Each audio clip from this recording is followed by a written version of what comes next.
Good day! Ang ating topic ngayon ay spiritual gifts. In particular, yung tinatawag nating serving gifts. Ito ay topic para lang sa kaalaman at yung application, i-apply natin pag kayo dumalo rito sa church. So, ang ating pag-uusapan ngayon ay yung tinatawag na serving gifts. Ang serving gifts ay gift na binibigay ng Holy Spirit kung tayo ay totoong mga anak ng Diyos na gusto magpagamit sa Kanya. Hindi naman pwedeng lahat ng gifts meron ka, depende kung kalooban ng Holy Spirit. Di amen. Pero ngayon, sa serving gifts, meron tayong tinatawag na gift of helps, gift of hospitality, gift of giving, gift of leadership, gift of compassion or showing mercy, gift of faith, gift of discernment. Lahat to ay napakahalaga. So, kung bibilangin natin, 1, 2, 3, 4, 5, 6, 7, mas 7 gifts ang pag-uusapan natin. It's not the complete list of gifts, pero ito ay importante lalo na pag-edify sa church. At proof na ikaw ay totoong Kristiyano, lalabas at lalabas tong gift na to. Sa gift of helps, meron tinatawag na dito sa 1 Corinthians 12:28, pakinggan ninyo sinasabi. And God has set some in the church. First, apostles. Second, prophets. Thirdly, teachers. After that, miracles. Then, gifts of healings, helps, governments, diversities of tongues. Siya nga pala, gumagamit tayo ng King James Version. Kaya, dahan-dahan natin tatalakayin. Yung helps, ito yung, from the word itself, helps, tulong. Ito ang isa sa pinakamabigat na tungkulin ng isang Kristiyano.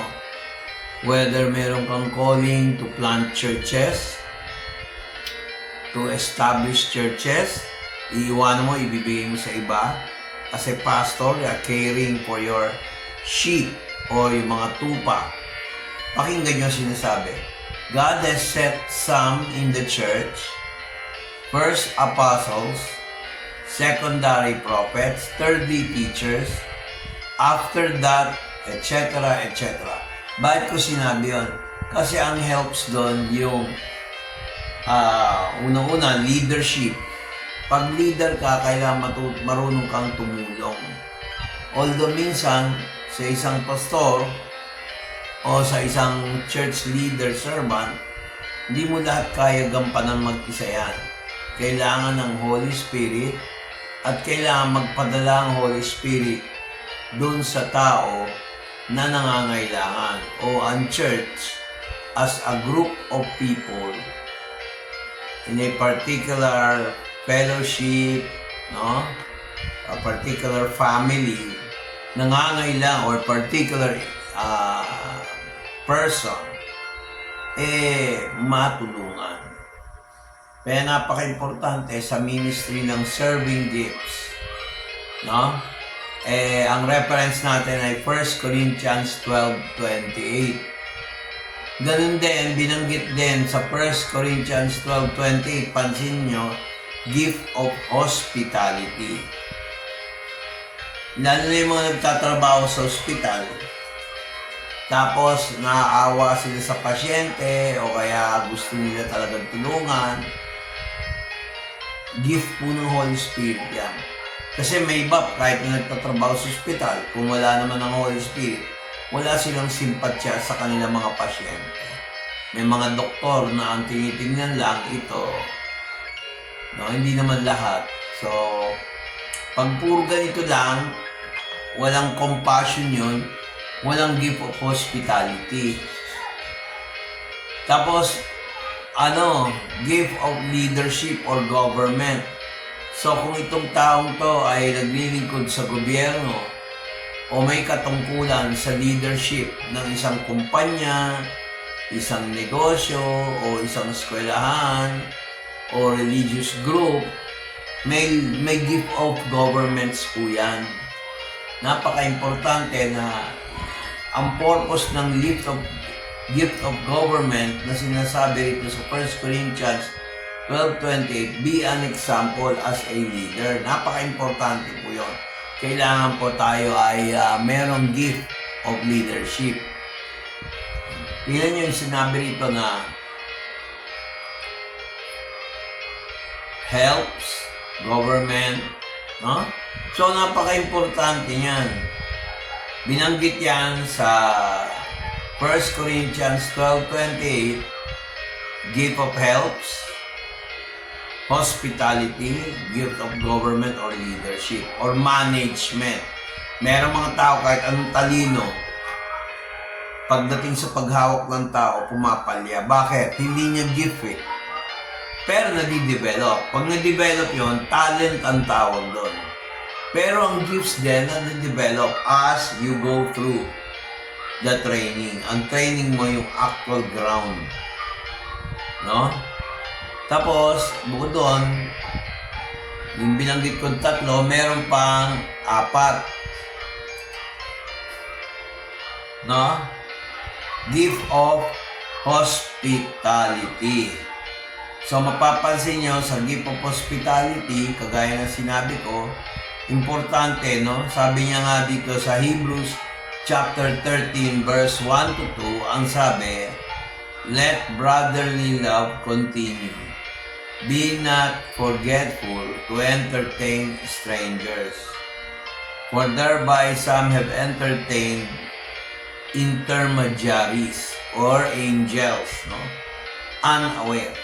Minsan, yung tao na welcome, blessing yun. Minsan, mensahero ng Diyos. Minsan, mga angels, no? Minsan, yung mga strangers na in-entertain nila, sila pa yung anghel. Although, ingat din po kayo. Mahalata naman niyo kung manluloko yung ine-entertain nyo. Pwede naman, kung di nyo kilala, tanongin nyo muna anong purpose, yun yung pinupuntahan. Bakit? Yung mga ganon. Mahalata naman ninyo yun. Madi-discern nyo yan. Yan discernment na yan, itatopic natin yan eh. Dito rin, no? So, hospitality is someone who allows people to be assisted. Yung gustong tulungan. Yun lang magtanong sa'yo, saan ho ba ang sakayan ng ganito? Saan ho ba ang daan dito? Saan ba rito yung eskwelahan? Sino ba yung teacher na pwede namin to lapitan? Kasi ganito yung anak ko, dito rin nag-aaral, gano'n. Nagbibigay ka ng information, hospitality. Hindi yung snabero ka, masungit ka. Pag maraming tao, ang bait mo sa tao. Pero pag kayong dalawa naman, at yung tao, nakita mo, yung tao at saka ikaw, hindi ka mabait, plastic ka. Yan ay nasusulat dito sa Biblia, sa Hebrews chapter 13, verse 1. Let brotherly or sisterly love continue. Be not forgetful to entertain strangers, for thereby some have entertained angels unaware. Hayaan ang kapatirang pag-ibig magpatuloy. Huwag kayong makalimot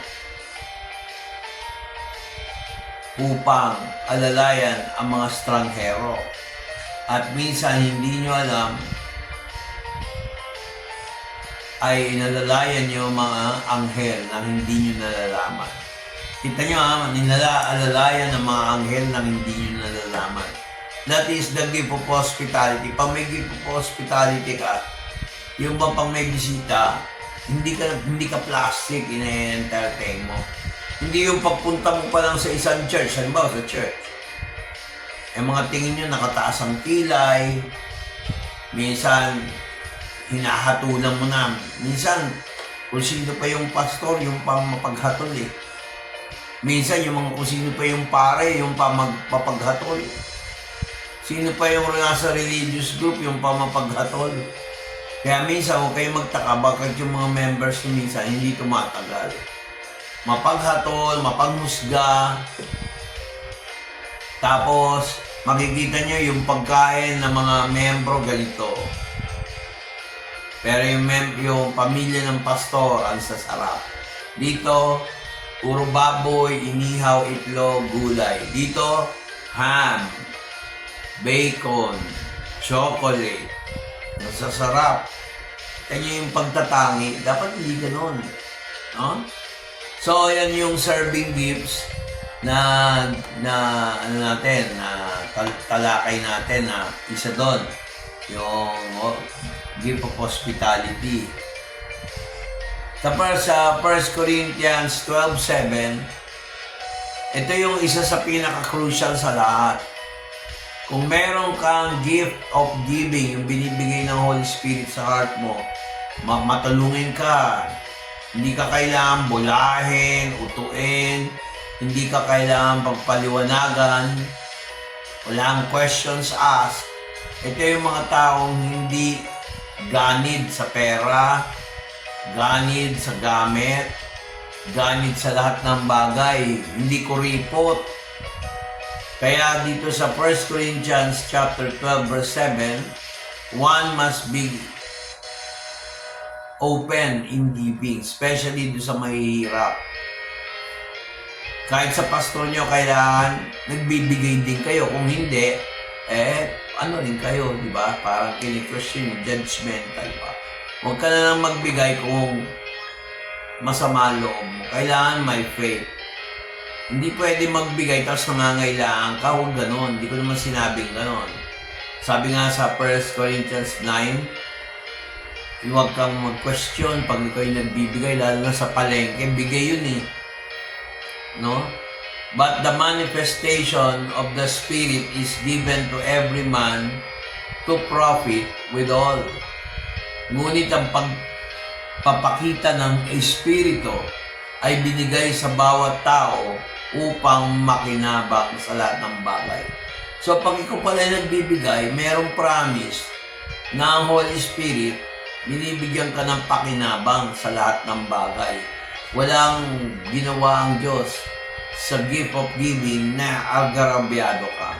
Laging meron niyang balik na pakinabang. Kaya halimbawa, nangangailangan yung church ng pipe, ng electric fan o tarpaulin, pwede kang magbigay para makabili tayo ng tarpaulin. Hindi puro si pastor. Pastor, ikaw nang bahala dyan, ikaw nang bumili ito, ikaw nang gumawa. Hindi pwede. Kaya yung mga taong mapagbigay, yun yung pinagpapala lalo. Pero yung tinitipid niyan church, ay ayoko magbigay kasi si pastor ang humingi. Ay, hindi ako magbibigay kasi si pastora Del ang humingi. Hindi naman kami humingi para sa amin lang eh. Para naman sa gawain. So yung mga taong kinukuriputan ng Diyos, kukuriputan din ng Diyos ng pagpapala. O magkanong pag-hospital ngayon, kung ikaw ay nagkasakit, kumpara mo sa taong mapagbigay, yung binibigay mo, wala pang sinabi doon sa binibigay ng taong na hospitalize. Anong gusto mo? Ma-hospitalize ako? Bawa ako. Magkano ang hospitalization? Kung di ako mapagbigay, lagi ako nasa hospital. Maraming tao lagi nasa hospital kasi hindi marunong magbigay. Hindi lang naman pera magbigay ng oras. Sabi nga ni Lord, pag wala kang time sa akin, wala rin akong time sa iyo. Pag dumating ng kapighatian o pagsubok o panggugulo ng kaaway, kanino ka tatakbo? Siyempre kay Jesus din. Nakakahiya lumapit sa Diyos. Ang manifestation ng Holy Spirit, kung ikaw ay mapagbigay, gift ng Holy Spirit yan. Huwag tayo manunumbat, magyayabang, na ganito tayo, gano'n, hindi gano'n. Next slide. Sabi niyo dito, sa Romans 12:8, pag marunong tayo mahabag sa kapwa natin, action na natin, hindi pwedeng hindi. Tingnan mo, Romans 12:8. Babasahin ko. Sa mga nasa posisyon, mapagobyerno o negosyo o kumpanya o eskwelahan o institusyon, kailangan po huwag na tayo masyadong magarbo na, ako nagbigay ng ganito, ako ganyan, nagbigay ganun. Kailangan pag nagbigay tayo o nahabag tayo doon sa tao, yung totoong habag, hindi yung napilitan ka lang para magkaroon ka ng boto. Huwag ganon. May mga ganon eh. Kaya ang tao nakakahalata kung yung taong nagbibigay ay totoong nahahabag sa mga nangangailangan. Mayroong mga tao plastic eh. Kunyari nahahabag sa mahirap, nahahabag doon sa taong nangangailangan. Kunyari mayroong mercy, mahahalata ng tao yan. Kasi ang Holy Spirit lang ang nagbibigay ng genuine power para magkaroon tayo ng habag sa ating kapwa. Mahirap yung solo flight, mga kapatid. Pero pag kunyari, may mga taong minsan pinatawad mo na, mas maganda pang manahimik ka na lang kaysa makipag-usap, mag-argue. Gulo pa yun eh. Nakakarindi yung ganon. So, mas maganda ang pagtingin natin ng habag or showing mercy. Hindi show off mercy. Show off, no? O merong pabor ng Diyos na maging leader ka. Kailangan may compassion ka. Hindi pwede yung wala. May wisdom ka. Kaya sabi niya ito, he that exhorts on exhortation, he has given. Let him do it with simplicity. Pag nagbigay siyang naghihikayat patungkol sa paghihikayat, siya na nagbibigay, bayaan mo siyang magbigay na merong simpleng pamamaraan. Sino ang naghahawak o nangangasiwa, pakita niya ang kanyang habag at nagpapasaya ng kalooban. Hindi pwede yung pag may lumapit sa sermonan mo, masasakit ang salita mo, hindi po sa Holy Spirit yan. Sariling gana mo yun, sarili mong opinion yun. Sa Holy Spirit, mas focus sila sa compassion kaysa sa sermon.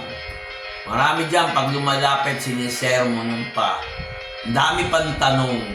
Tutulong lang, hindi nilang tulungan. Sino bang loko-loko na humihingi ng tulong? Manloloko. Meron talagang manloloko, halata yun. Pinapublic pa, may sasakay pa ng jeep. Tapos iba nakikinabang. Na-discover yan. Sa project ko, may ganyan. Sa Cubao. Pero meron din naman legitimate na totoo. Kaya sabi niya sa King James, he that exhorts on exhortation, he that gives, let him do it with simplicity. He that rules with diligence. Pag ikaw ay nangasiwa, kailangan maayos. No? He that shows mercy with cheerfulness. Sino ang nakakabag na merong paghihikayat ng kasiyahan? Cheerfulness. Hindi yung nakakabag ka, tapos sasabihin mo, kasi ikaw eh. Kasi ikaw eh. Kasi ganun eh. Kasi ganyan eh. Buti ko ang Diyos ganun. Mga kapatid, yan ang isa sa mga problema sa ating mga Kristiyano. Minsan tawag natin Kristiyano pero wala naman tayong habag. Loyal tayo sa reliyon natin pero yung tinuturo mali. Diba? Ito lahat ng tinuturo natin ayon sa salita ng Diyos. Sa 1 Corinthians 12:9 sabi, yung gift of faith. Kasi iba pa yung faith nung tinanggap mo si Kristo. Yung gift of faith, para makuha mo manggamot ng mga taong may sakit, para magkaroon ka ng pamamaraan na gumaling sila sa sakit at karamdaman. Sabi sa 1 Corinthians 12:9, to another faith by the same Spirit, to another the gifts of healing by the same faith. Kanya yung faith, nakakapagpagaling na may sakit. Service yan, hindi yan para pagkakitaan. Meron akong kilala mga tao na pinagaling nila may sakit.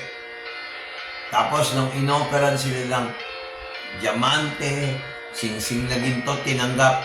Mali yun eh, kasi yung isang propeta na bibigyan sana nila ng reward, si Naaman bibigyan ng reward yung may sakit, tinanggap yung reward. Mali. No? Meron ang propeta, inimbitahan. para sumpay ng Israel. Pero hindi niya magawa. Bakit? Sabi ng Lord sa kanya, lahat ng pinagpala ko, pagpapalain ko.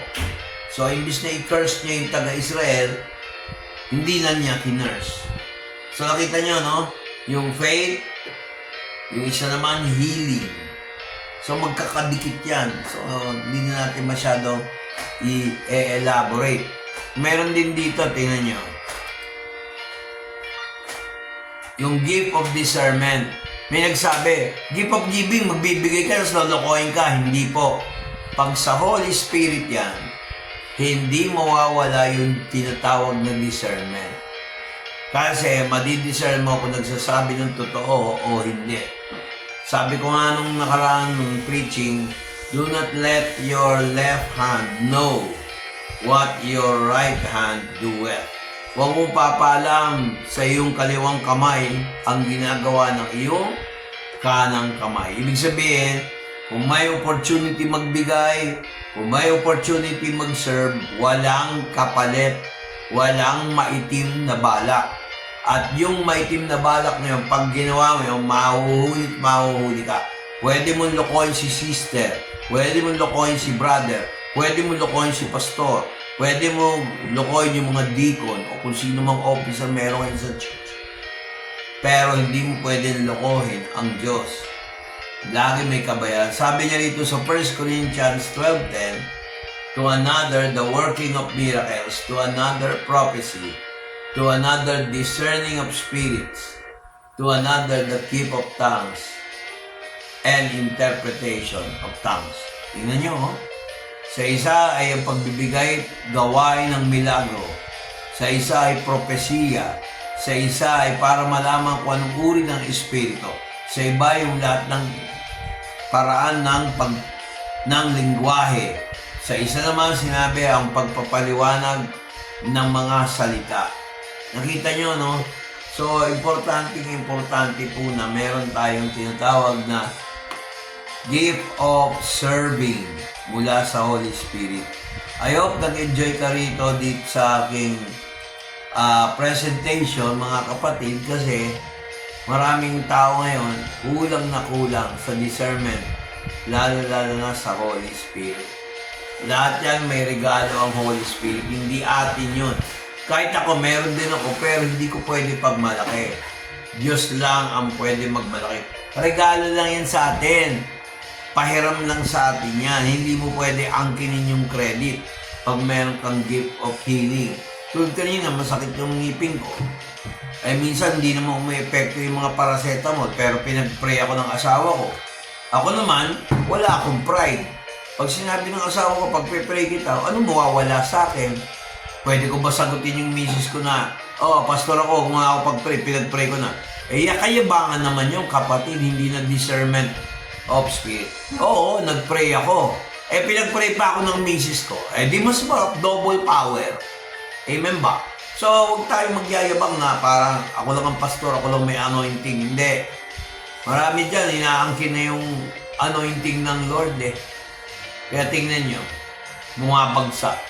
So, una lang yan, oh, successful. Pero hindi ka ba nakakalata? Ikaw, kung pastor ka, huwag ka magyayabang. Magagalit ang Diyos sa'yo dahil hindi naman sa'yo yan eh. Okay, kung ikaw naman ay isang brother, sister na naglilingkod sa church, huwag ka rin magmalaki sa pastor mo. Pangit yun. Hindi kayo be-bless. Kailangan tumayo tayo sa pangako ng Diyos. Importante yun. Amen ba? O, hanggang dito lang po tayo sa gift of the Holy Spirit, the serving gift. O nga pala, itong serving gift, ang purpose po nito, para sa mga unbeliever. Sa mga tao hindi naniniwala sa Biblia. Dahil sa problema, matutulungan mo sila, masasabi nila na totoong Kristiyano ka. Alala ko yung parable ng Jesus Christ doon sa, hindi parable, yung pinarangalan niya, yung biyuda na binigay niya yung huling 2 kusing niya, na ikabubuhay niya, 2 dinar. Pero sabi niya, nagbigay kayo ng regalo, nagbigay kayo ng kabuloy, retaso. Samantalang ang babaeng biyudang ito, binigay niya pati yung kanyang kabuhayan. Ibig wala siya kakain. Ganon ang ine-expect ni Lord. Hindi ko naman sinasabing ganon din ang gawin nyo. Huwag niyong gagawin kung yung faith nyo mababaw. Pag nagbigay kayo, mahal nyo ang Diyos, meron kayong faith. O kunyari, this time, ako naman ang walang pera na taon. Dahil may mga gastusin din ng inyong pasto sa church. E nagbigla tayo nagkaroon ng opportunity, magkaroon ng place of worship. Eh di sana, huwag kayong manghihinayan tumulong sa gawain. Oo, hindi naman kailangan ni Lord God yung pera nyo. Real talk lang tayo. Pero kailangan ng manggagawa. Kailangan ng mga members sa church. Saan tayo sasamba? Doon pa rin. Ang sikip-sikip. Nakakaya naman doon sa lugar ng may-ari na nagre-rent din. O di dapat dito, binigyan na tayo ng place of residency, iyan natin kay Lord, ibigay natin kay Lord. Amen ho ba? So God bless you. Amen.